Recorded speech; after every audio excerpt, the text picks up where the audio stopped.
Louvado seja nosso Senhor Jesus Cristo, para sempre seja louvado.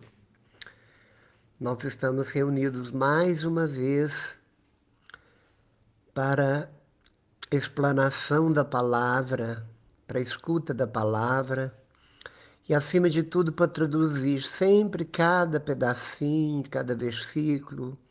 Às vezes, uma única palavrinha, ela é desfiada com amor pelo Espírito Santo para tirar dali a mensagem necessária para a nossa vida, para o nosso dia a dia, né? É como um garimpar. E a Bíblia é como um garimpo, onde nós vamos com a picareta, com a peneira, onde nós vamos cavando, cavando fundo em cada setor, em cada centímetro quadrado do garimpo, e é ali que descobriremos o tesouro, o diamante que se tornará brilhante, que lapidado com nossas atitudes, se transformará em lindos diamantes, em lindos brilhantes, né? Caros, raros, lindos e tão difíceis e tão suados para serem encontrados. Da mesma forma, eu faço essa comparação agora com o ler a Bíblia, rezar a Bíblia, reler a Bíblia, fazer a leitura orante, parar num determinado versículo, ou numa determinada palavra, ou numa situação, no verbo da palavra, e dali meditar o que essa palavra me diz, né? O que essa palavra está me falando hoje? E traduzi-la em atitude concreta de conversão. É isso que o Senhor deu para nós e deixou para nós essa receita de viver bem, de viver em abundância. Na abundância que os 73 livros bíblicos, 43 do Antigo, 72, salvo engano, do Novo Testamento, vem nos falar. A história do povo de Deus, a mais bela de todas as histórias. E nós pegamos exatamente no livro de Josué, no capítulo 24, no versículo 15, apenas 3 palavras, pouco mais de 3. Eu e minha casa serviremos ao Senhor. Esse é o tema da pregação de hoje. Quando nós pregamos lá no Antigo Testamento, tiramos dela essa mensagem sabendo que Josué era um homem temente a Deus, ele era filho de Num e tinha grandes dotes de prudências, porque Moisés lhe havia imposto as mãos e os israelitas lhe obedeciam e fizeram o que o Senhor havia ordenado a Moisés. Então ele simplesmente deu continuidade, né? Ele pegou o cajado de Moisés, a prefigura de Jesus, que libertou o povo corporalmente das garras do Egito, da escravidão, e fez uma longa travessia deserto adentro, onde eles viveram grandes dificuldades, tanto internas quanto externas. As internas era porque deserto significa fome, ausência de alimento, de água, de conforto. De dia é tremendamente quente, à noite é tremendamente frio. E não tinha cidades, eram atacados exteriormente pelos jebuseus, pelos heveus, pelos ferezeus. E eles, por passar tantas dificuldades, no primeiro tempo foram felizes, mas depois começaram a murmurar e reclamar da falta de água, da falta de alimento. E Deus provinha para eles tudo, absolutamente tudo o que precisavam. Mas com isso eles foram se misturando com outras tribos, vamos dizer, que moravam no nômade de deserto, aldeias de deserto, se misturavam e diante do caminhar longo, mais de 40 anos, deserto afora em busca da terra prometida, cometeram grandes sacrilégios, grandes pecados de blasfêmia contra Deus, o pecado da murmuração, o pecado da reclamação, da xingação, agrediam verbalmente até o próprio Deus, o próprio Moisés, que era o seu líder eleito, escolhido por Deus. E quando Moisés subia a montanha para conversar com Deus, que significa ir para a oração, para trazer recado para o povo, quando descia Moisés, lá estavam eles adorando bezerros de ouro e outras coisas mais. Quanta contrariedade, quanto sofrimento Moisés passou, assim como Jesus passou também. Tinha aqueles a favor e tantos contra, né? Contrário à doutrina, a favor da lei, contra a nova aliança que o próprio Jesus trazia em sua palavra, pedido do Pai. E como Moisés fez uma grande caminhada com o povo, eram mais de 600 mil homens, mulheres, doentes, como uma grande procissão serpenteando pelo deserto afora, caminhando. À frente, os robustos, a fina flor de Israel, vamos dizer assim, os mais jovens, os mais ricos, aqueles que tinham juntado nos 400 anos de prisão no Egito, tinha juntado alguma coisa para si, e esses mais fortes, mais garbosos, mais jovens e mais ricos, e na medida que a procissão ia para a cauda, ia enfraquecendo, e no final eram as mulheres que recém dado à luz, eram os mais velhos, doentes, já caquéticos, iam tombando pelas dunas do deserto e nem paravam muitas vezes para dar a eles sepultura digna. O papo dos abutres era o túmulo de muitos deles. Quanto sofrimento! Moisés liderava à frente, ouvindo o Senhor, sempre precedidos por uma nuvem no sol escaldante e uma coluna de fogo noturnamente. Levantavam acampamento em determinados pontos para o descanso. Maná descia do céu para lhes dar de comer. A confecção de uma serpente de bronze levantada num poste era um antídoto contra as picadas da serpente. E por aí afora. As guerras, os ataques dos inimigos que, espreitados no deserto, saqueavam os israelitas, roubavam pessoas para escravizar, roubavam mulheres para ter filhos, para aumentar numericamente seus guerreiros. E pelo motivo de sacrificarem filhos, muitas vezes pela prática dos pagãos, Deus castigava duramente, muitas vezes, a eles, né?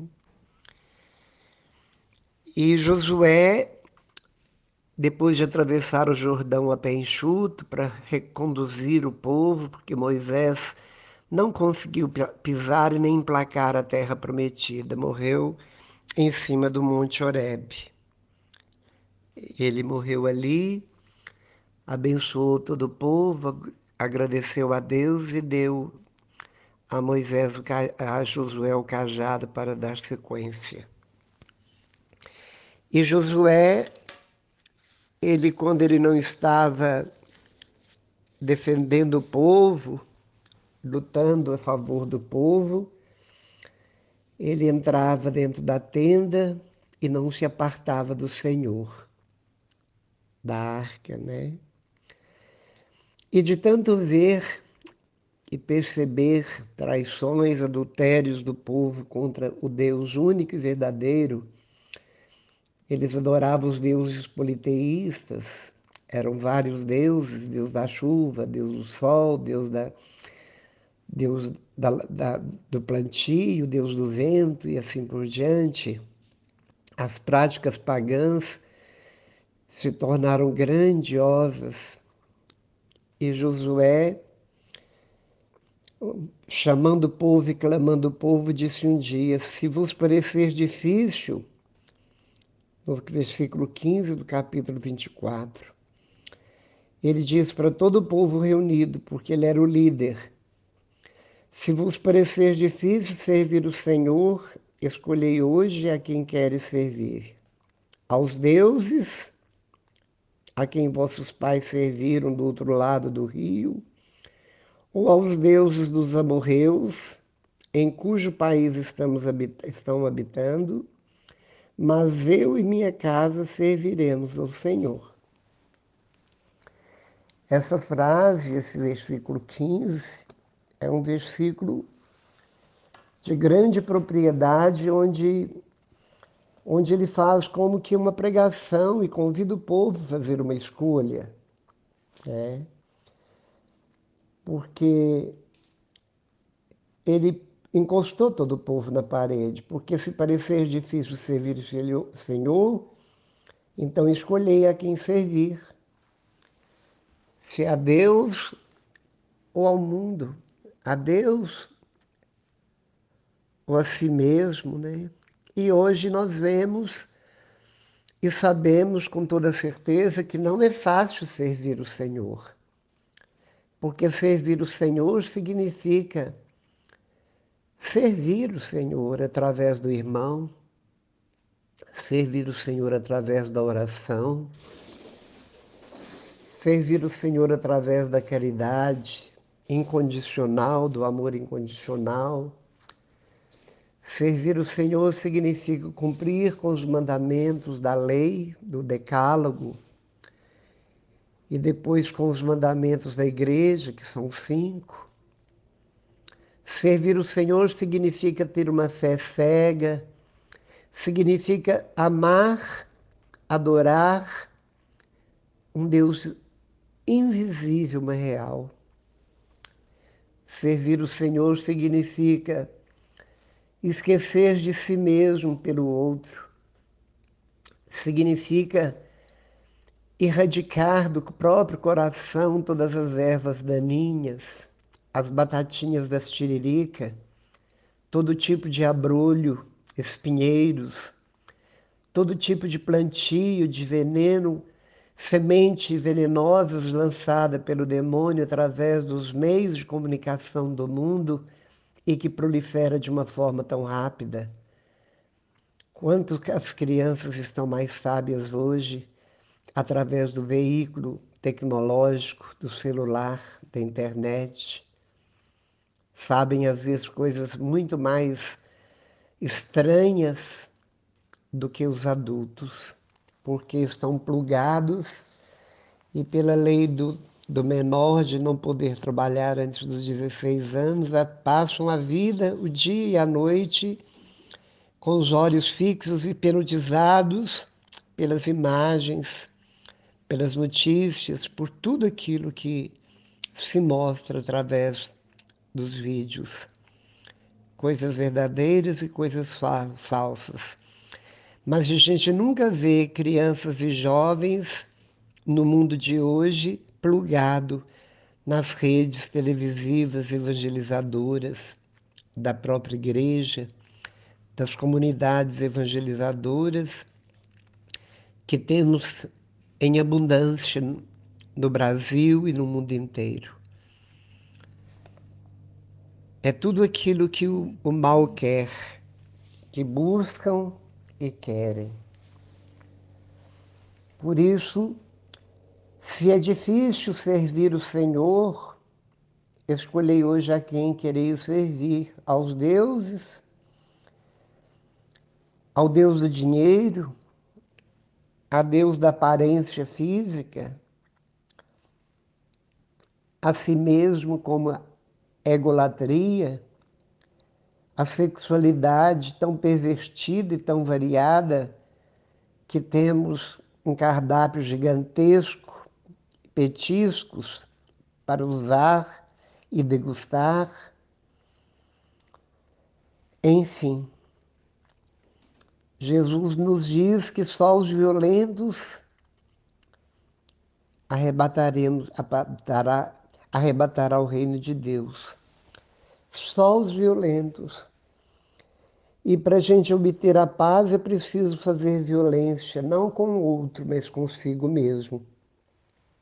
Violentar com a própria cultura, violentar com o próprio sistema da vida, violentar com a preguiça espiritual de não querer absolutamente nada com Deus, fazer violência contra a preguiça de ler um texto bíblico diário, de participar de uma missa, mesmo pelos canais de televisão durante o dia, ou a missa por vídeo nesses tempos de pandemia.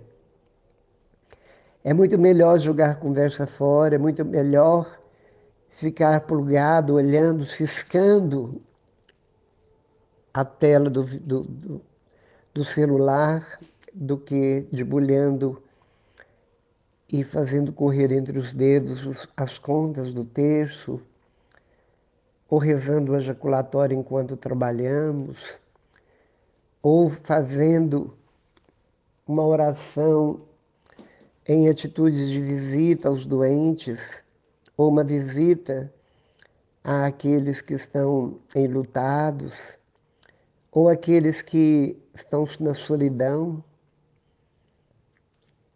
Nós achamos muito mais difícil praticar o bem, praticar a vontade do bem de Deus do que praticar a vontade do demônio. Tudo do demônio é largo, tudo do demônio é light, é gostoso, é atraente, é bonito, é sedutor. Tudo do demônio atrai. E atrai, e as pessoas muitas vezes morrem atraídos. Morre-se de exaustão para obter as grandes pirâmides e tocar no topo da escala social, da competição de lucros. Passa-se em cima de qualquer sentimento, dignidade, em cima de qualquer cadáver, para obter um lucro a mais. Passar a perna no outro é algo vantajoso. Ser esperto nesses aspectos é vantagem, ganha-se troféu, é aplaudido. O conquistador é aquele que vai para o topo, né, da admiração, é invejado. Enquanto que as coisas de Deus são difíceis demais, o caminho é estreito e íngreme, é um deserto, é um caminhar contínuo, é um caminhar com Jesus lado a lado, ou atrás do mesmo, pisando pegadas sangrentas, pingos de suor,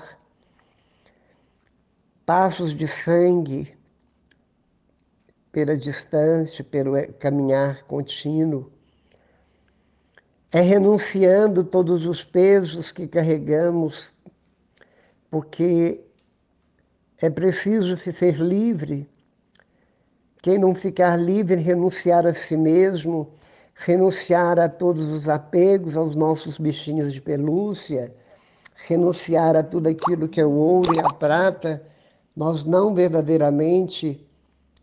vamos obter e alcançar o verdadeiro tesouro, a verdadeira salvação. Por isso, a quem queremos servir? A carne? A carne nós sabemos que ela é incorrigível, é insaciável, Se olharmos para o mundo tem uma força gravitacional tão violenta que tudo tende a cair nela e ela nos prende pelos pés. Ela tem uma força terrível, que é natural, que Deus criou, mas é preciso que nós, enquanto na carne, andemos e vivamos não flutuando por aí, mas plugados pela força gravitacional. Mas nosso coração tem que se soltar dessa força e ser atraído por uma força muito mais poderosa, a força do coração de Jesus rasgado na cruz. É ali que encontraremos o verdadeiro tesouro, é dentro do coração rasgado de Jesus, é ali que está a porta, é ali que está o mapa da mina, é ali que está o céu, é ali que está o nosso esconderijo, é ali que está nosso descanso, é ali que estão as delícias de um banquete preparado para aquele que verdadeiramente seguiu os preceitos e seguiu os mandamentos do Deus maior que é nosso Pai. Ali está reservado para nós, como na casa do filho pródigo, um banho gostoso. Quem nos servirá? Os anjos nos servindo. O Pai colocando em nossos corações a aliança definitiva da santidade. Ali estará alegria plena, concreto, gozo eterno. Ali haverá um descanso eterno, uma luminosidade intensa de pura santidade. Ali haverá um amor inexplicável, inexprimível, inigualável. Ali nós estaremos com os olhos plugados nos olhos de Deus e de Deus em nós, sem a mínima vontade, sem lembrarmos de que um dia pisamos a terra, porque estamos num estado completamente elevado, onde só os que sacrificaram a carne, onde só aqueles que rejeitaram o mundo, onde aqueles que driblaram o demônio com a palavra de Deus, negando a sua vontade, encontrará salvação. Por isso, Josué, que pelo Espírito Santo, fala hoje para nós.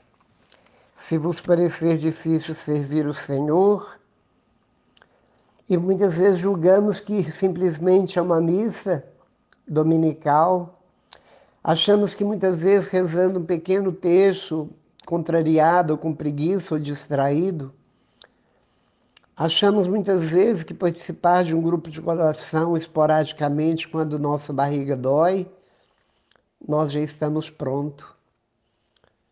Nós já somos bons, até nos julgamos bonzinho, porque pagamos um dízimo irrisório, porque damos esmolas, que são exatamente os nossos restos,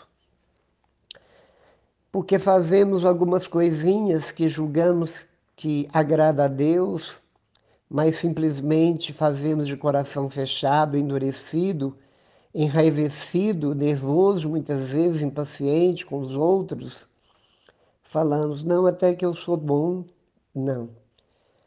Nós somos perversos, nós somos malignos, nós somos traidores, nós somos incorrigíveis, nós somos preguiçosos por natureza, nós somos sensuais, nós somos distraídos, nós nos cansamos de uma missa que extrapola 1 hora, nós cansamos quando o padre demora um pouquinho mais na explanação da palavra, na homilia. Criticamos aqueles que vão para os acampamentos ou para os encontros e ali ficam 2, 3 dias. Chamamos de carola quem é frequentador de uma igreja. Chamamos de papa-hóstia aqueles que comungam e buscam a força em Jesus Cristo na Eucaristia, no sacramento. Somos indiferentes, nem temos assunto com aqueles que falam muito de Deus porque parece que são desequilibrados, são fanáticos. Muitas vezes as próprias igrejas se dividem entre si. O corpo de Jesus vem sendo picotado desde 1500 por Lutero primeiro, por aquele que dividiu com Lutero, que fundou a Igreja Batista, e assim Jesus Cristo, o corpo dele vem sendo picado, fatiado desde então, e hoje as ruas, as avenidas de qualquer cidade têm lugares onde é predominante de todas as formas as pequeninas igrejas, os grandes negócios. É muito interessante, nós brigamos pelo primeiro lugar em qualquer feira de lucros. E na fila que nos leva para mais próximo do altar de Deus, nós não brigamos, ao contrário, cedemos com toda boa vontade os primeiros lugares para outros. Queremos ficar atrás, às vezes de preferência até de fora. Reclamamos do calor, reclamamos do som, reclamamos de tudo. Reclamamos do banco duro, reclamamos da homilia. Muitos reclamam da repetição da missa, outros reclamam quando a missa é carismática, se prolonga e há orações diversificadas. E é exatamente isso que nos acontece. É exatamente o que nos acontece. Somos filhos legítimos do Deus Pai, que sonhou e nos confeccionou e nos trouxe do nada à existência no tempo certo, na hora certa, através dos nossos genitores, no tempo certo, mas nós fugimos dessa realidade. É como se envergonhássemos de sermos cristãos autênticos. É como se envergonhássemos de sermos pessoas religiosas, apesar que religiosidade mata. Nós estamos falando da verdadeira religião, ser discípulo e apóstolo de Jesus, seguidor de Jesus dentro das regras que ele não impôs, porque ninguém é obrigado a seguir Jesus, mas todos nós somos obrigados a conscientizar que Jesus é o único caminho. Que a igreja é a única triagem que temos para ir para o céu. Nós temos a obrigação de saber que se nós não nos envergonharmos, passarmos pela vergonha de cara a cara contar para o Padre nossos pecados, aquilo que fizemos de errado, aquilo que foi contra a lei de Deus, a lei dos homens, se não for por essa humilhação, como um ato penitencial, não, nossos pecados manterão vivos dentro de nós. Isso pode nos levar à condenação eterna. Nós temos a obrigação de saber que naquela bolachinha branca, que antes do padre consagrá-la, era apenas um elemento de farinha e água, uma bolachinha branca, mas passado pela oração sacerdotal, depois dentro da liturgia da missa, ela se transubstancia, ela se torna ali o corpo vivo do Senhor, o sangue vivo do Senhor. E muitos, e quase todos, vai ali comungar Jesus com a mesma cara, uma cara tristonha, uma cara triste, um olhar perdido, seu mínimo esboço de alegria, recebe Jesus e volta para o banco, mastiga Jesus e não faz o mínimo ato de ação de graças. O mínimo. Não temos o mínimo de reverência ao divino e ao sagrado. Saímos da igreja quando na doxologia o padre ergue o cálice, dizendo por Cristo, com Cristo e em Cristo, que é a comunheira da casa, é o pé direito da casa. Saímos porque nosso telefone vibra no bolso traseiro, principalmente das donzelas, e saem para conversar, não sei o que lá fora, e deixa Deus ali plantado, sozinho. E ainda comungamos. E ainda julgamos que somos religiosos e cumpridores. Desliga-se o celular, não se carrega celular para a igreja, a não ser num caso de extrema urgência de alguém doente em casa, um caso de necessidade dessa natureza. Caso contrário, é como um documento. Todos entram para a igreja com esse documento. É o documento carimbado pelo inferno. Um documento carimbado pelas digitais do demônio, que tem um lado benéfico, benigno, lindo, mas não é explorado. Ele até é causa de divisão de casais, sofrimento de filhos, porque uma esposa não pode não pode pegar no celular do marido, nem vice-versa. Às vezes o marido e a mulher dormem com o olho aberto e um fechado, porque corre-se o risco de um deles pegar o celular enquanto dormem e descobrir proezas, e quem caça acha.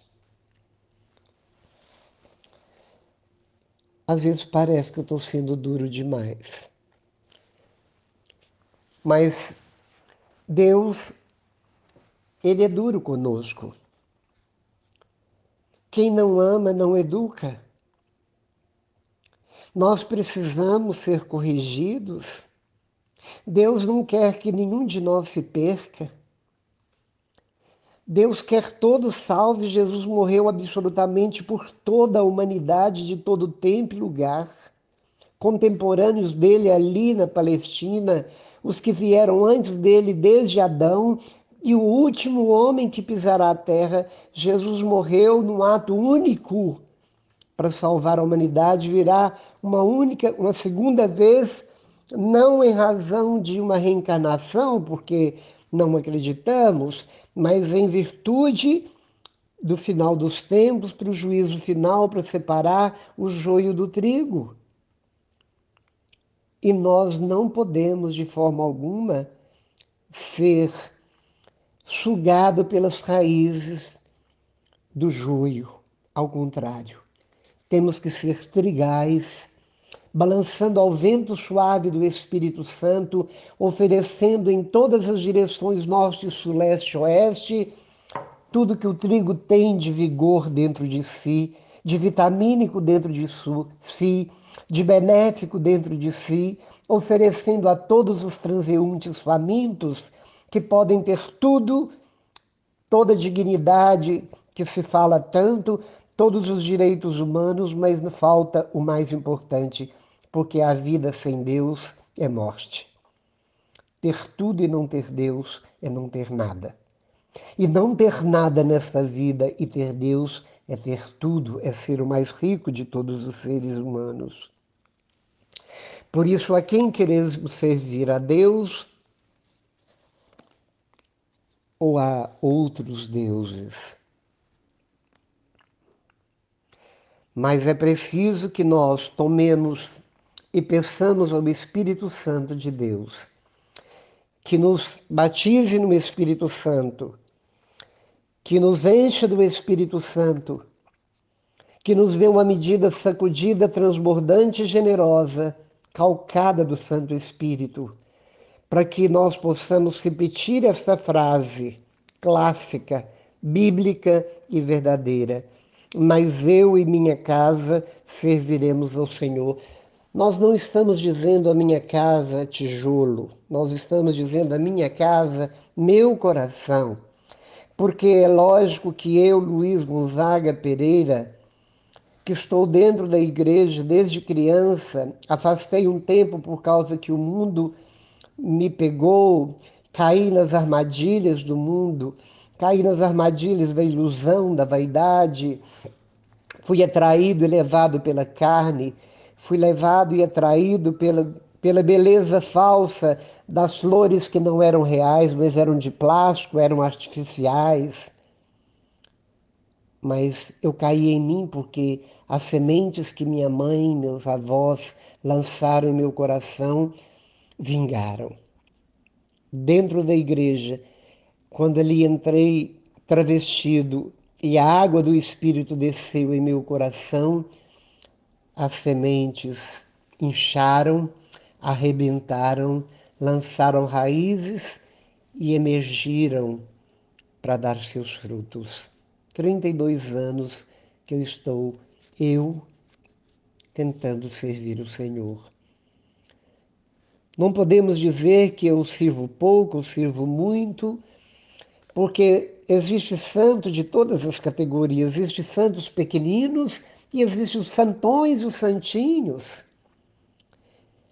Deus não vai perguntar para você nem para mim que tamanho de obra você construiu. Porque quando me disseram há muitos anos atrás na Canção Nova que exploravam e que estudavam com afinco Teresa de Ávila, disseram que ela disse um dia: alguém mais bela do que eu aceito, alguém mais inteligente do que eu aceito, mas alguém amar Jesus mais do que eu não aceito. Eu disse: então pera lá, Santa Teresa de Ávila, porque o Luiz de Patos de Minas vai servir Jesus, amar Jesus mais do que você. Alguém do meu lado disse: mas você é muito presunçoso, ela construiu mais de 30 mosteiros, Carmelo masculino e feminino, mas aí vem o Espírito Santo para dar a resposta. Mas aí eu disse: Deus nunca vai perguntar para ninguém que tamanho de igreja você construiu, que tamanho de santuário do Pai Eterno você construiu, que tamanho de santuário de Aparecida ou de outros do mundo inteiro você construiu, que tamanho de obra você realizou, que tamanho de vicentino você foi, que tamanho de irmã de caridade, de carmelitano você foi, que tamanho de... Não. Ele vai perguntar que quantia de amor que você pôs nas pequeninas obras. O quanto de amor que você pôs nas micro-obras. Quanto de amor você pôs no sorriso? Ele era verdadeiro ou falso? Quanto de amor você pôs na mão quando você estendeu a alguém? Sua mão engoliu a mão do outro? Ou se deixou engolir pela mão do outro para que naquele gesto a alegria entrasse a força no outro?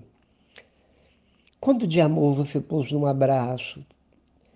Não num abraço do candidato a vereador, mas o abraço gratuito, o abraço do inimigo, o abraço daquele que eu tenho antipatia ou que tem antipatia de mim, porque o abraço derrete um coração endurecido. É na dor que muitas vezes que eu visito alguém que me fez algo que eu não gostei, é que derrete e se esquece tudo aquilo que houve de ruim e começa uma relação nova, dentro dos padrões cristãos. Por isso, é preciso transformar o coração e só pelo Espírito Santo nós alcançamos esta meta. Só o Espírito Santo pode, pelo meu querer. Por isso, abra teu coração agora diante de Maria, que foi a grande servidora, que disse com todas as letras e com todo o fôlego: eis aqui a escrava do Senhor, faça-se em mim o que for da tua vontade. O que queres, eu obedecerei. Sofreu de pé, na fé, na elegância espiritual. Sejamos como ela, que é nossa mãe. Tomemos e imitemos no nosso dia a dia, na rotina de nossa casa. Eis aqui escravo do Senhor, escravo do irmão, da mãe, do pai, do vizinho, da vizinha, da empregada, do que passa na rua. Eu quero te servir. O que precisas? Ser servo um dos outros. É isso que nos eleva. É crescer não para cima, mas para baixo, como mandioca. Nós crescemos como cristão, é para baixo, não é para cima, nunca. É sempre estar sob o solado do outro. É na humildade, no reconhecimento de que somos verdadeiramente vermezinhos, como nos diz Isaías. E somos. E tudo que fazemos de bom, em nome de Jesus, não toque trombetas. Não diga com uma frase escrita na sua testa que você é desta, coordenador daquela, ou que você é isso ou daquilo de algum movimento ou alguma pastoral da igreja. Ao contrário, Sejamos discretos como a Virgem Maria, sejamos escondidos, anônimos, porque Deus vê nossos movimentos e muito antes da palavra chegar em nossos lábios, Ele já conhece tudo. Peçamos encarecidamente, por misericórdia, Senhor, transforme meu coração, para que eu em minha casa, para que eu em minhas mãos, para que eu em meus pés, para que eu em minhas dores, para que eu em minha inteligência, para que eu em meu olhar, para que eu em a minha língua, para que eu em meus ouvidos, para que eu, na pessoa total, corpo, alma, espírito, possa te servir através do outro. Mas para isso, primeiro, eu tenho que ser um excelente discípulo, estar aos seus pés como Maria, na casa de Marta e Lázaro, ouvindo o Senhor, adorando o Senhor, relacionando intimamente com o Senhor, para depois que eu me levantar, eu ter e saber quem eu estou apresentando e o que eu estou levando do coração perfeitíssimo de Jesus. Obrigado, Senhor, por essa palavra. Obrigado por essa oportunidade onde tantos vão ouvir. Assim como a chuva desce do céu e não volta para lá sem antes fecundar a terra, que esta palavra também, Senhor, não conclua essa pregação sem tocar corações endurecidos, muitas vezes dos desertos, dos lugares inóspidos do Nordeste, de terras que há muito tempo não chove, por falta de quem leve esta água. Que eu seja, que a minha voz, que este instrumento celular seja um veículo, um cano, seja uma canalização da água viva que brota do teu altar e é levada aos sertões mais longínquos, aos corações sedentos, famintos, para os anêmicos, para os que estão doentes e precisam de um alimento novo, sólido, sóbrio, rico. Obrigado, Senhor. Nós te pedimos, Virgem Maria, que a Senhora abençoa cada um dos que ligarem, plugarem e ouvirem, e que a Senhora transforme seus joelhos em carteira escolar para cada um deles. Bendito seja, louvado seja, nós estivemos unidos e reunidos em nome do Pai, em nome do Filho e em nome do Espírito Santo, pela intercessão da Virgem Maria, de São José, dos anjos e dos santos que nos precedem na glória eterna. Amém.